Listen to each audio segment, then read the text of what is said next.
And hello, everyone, and welcome back to another episode of the CGS podcast. Today, I'm sitting down with my great friend Brian. We've been to elementary school, high school together. We played tons of sports, won a few provincial championships as well. Absolute stud. He's playing basketball over at UBC, and just a pleasure to be around him. Great guy. And Brian, thank you so much for joining me today. I appreciate it, my man. It's cool to be here. So, what have you been up to this summer? Because I know you've been doing a bunch of camps, and then also trying to get over an injury right now.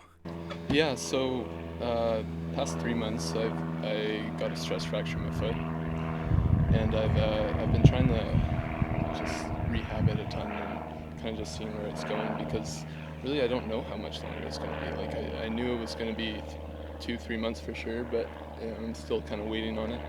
But like during that time I've been lifting weights, because that's the only thing I really can do. So I'm really getting into that, and then helping out and coaching a lot of basketball camps, helping the youth kind of with the knowledge that I have, and yeah, that's pretty much it. That's great. I know one of the great things that happens in this sport community around the South Surrey White Rock area is everybody's always willing to give back, always willing to, like go do camps and stuff like that and go provide some knowledge to the younger students. For all these younger basketball players, athletes, whoever, any kind of like words of wisdom as they're progressing through maybe like the elementary, high school level, anything that you kind of wish maybe you could have told yourself or somebody else at that kind of age zone? Yeah, totally. There's a bunch of things. The first thing that probably comes to mind is like you want to find like a mentor, like someone that knows a lot more than you do when it comes to sport. Like one thing I know when I was growing up is like I like to do things on my own. I like to learn and like try and figure stuff out on my own. I didn't really like look up to like the grade 12s or stuff when I was in grade 8. And that's one thing I don't want to say I regret, because like where I am right now I'm happy with. Mm-hmm. But like it would definitely be something that I'd like to recommend to other people, other kids in their situation, Just because like a mentor, because they have so much more knowledge of the situation and like where you want to be, like just having that extra step, extra knowledge like at an earlier age just gives you such a great advantage. Oh, it really does. For any sport too. Oh yeah. And like I was the same way you were. Like I was wanted to train on my own, felt like I knew what was best for me. Mm-hmm. And then it's you just don't realize that, there are people out there that have been through the same exact experience, Mm-hmm. You're not as special as you might think you really are. And then yeah, exactly that. Maybe like a mentor is being the biggest thing. I know like for track, for myself, my greatest success was having great mentors around me. And have you put any systems in place or anything right now where you have like mentors around you, or somebody that you look up to or kind of model yourself off of?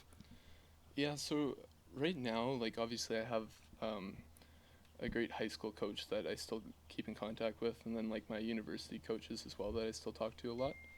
But I think like as of like this summer and like the past couple of years, like one quote that really stood out to me was like if you wherever you want to see yourself in the next couple of years, like the 5 people that you surround yourself with is like where you're going to be in those next 5 years, right? Yeah.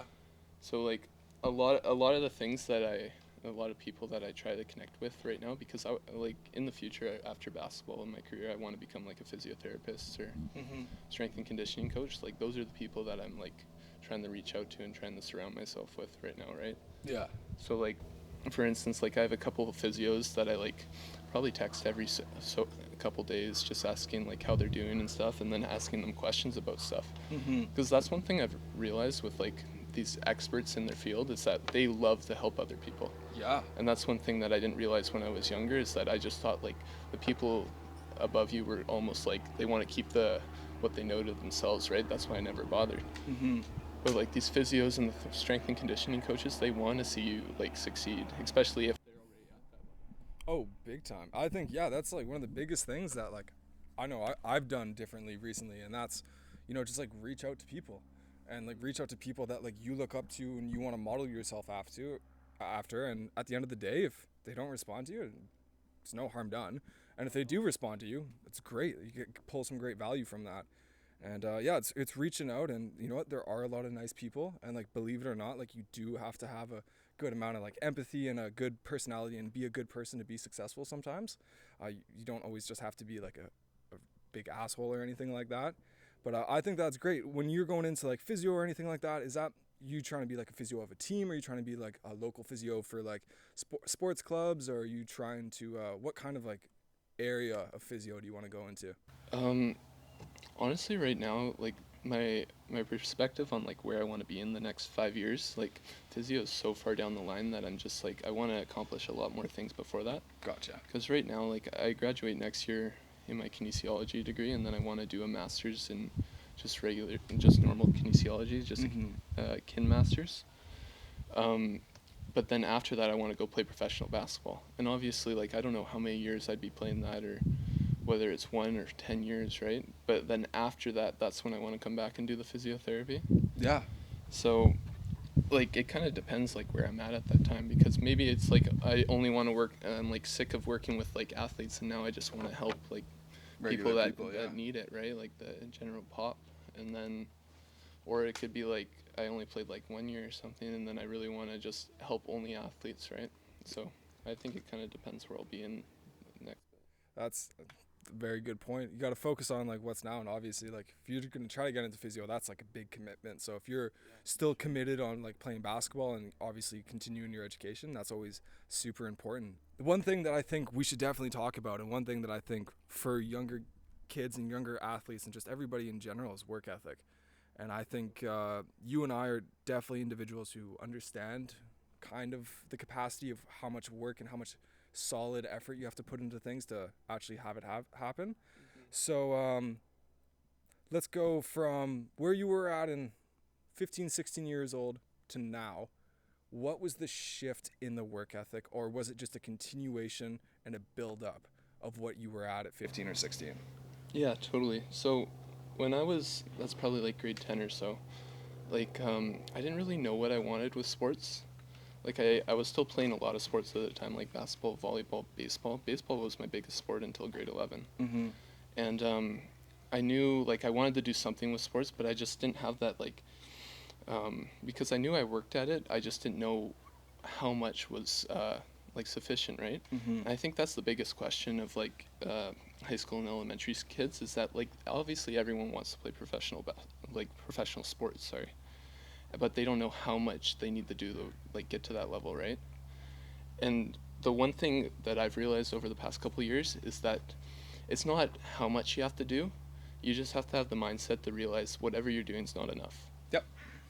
You know what I mean? So like, even if you're doing 3 workouts a day and like somebody's making working harder, 500 shots a day, exactly. Like I always remember, like there was a commercial going on during the 2016 Rio Olympics, and it was this Canadian volleyball player, and he was like the #1 volleyball player in Canada. But the commercial goes on and talks about how, like, if you want to be the #1 player, you have to train like you're #2. Yep. So like, whatever training you're doing, like at the end of the day, and like this is where I've kind of got into, and it's like it almost sounds like it's kind of unhealthy, but if you want to play professional sports, like it's almost like you kind of need that kind of unhealthy obsession with trying to get better, right? Yeah. So like I'm at the point where like if I do anything in the day and then I go to sleep at night, I always feel like it's not enough, right? You probably have the same feeling. Not enough hours in the day. Totally, right? Yeah. So and then it just comes to the point where it's like I'm doing that, and then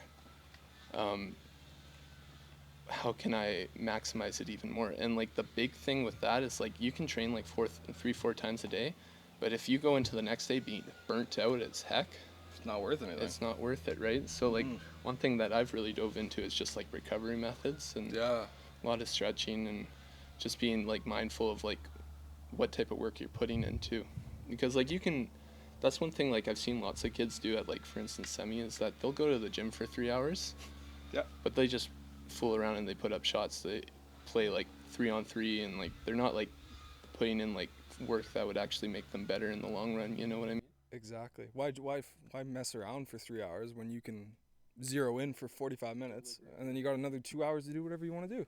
Thank you to everyone who watched the first part of this interview. If you want to listen to the full-length interview with Brian Wallack, feel free to hop on to Apple Podcasts or Spotify, where we post the full-length interview there.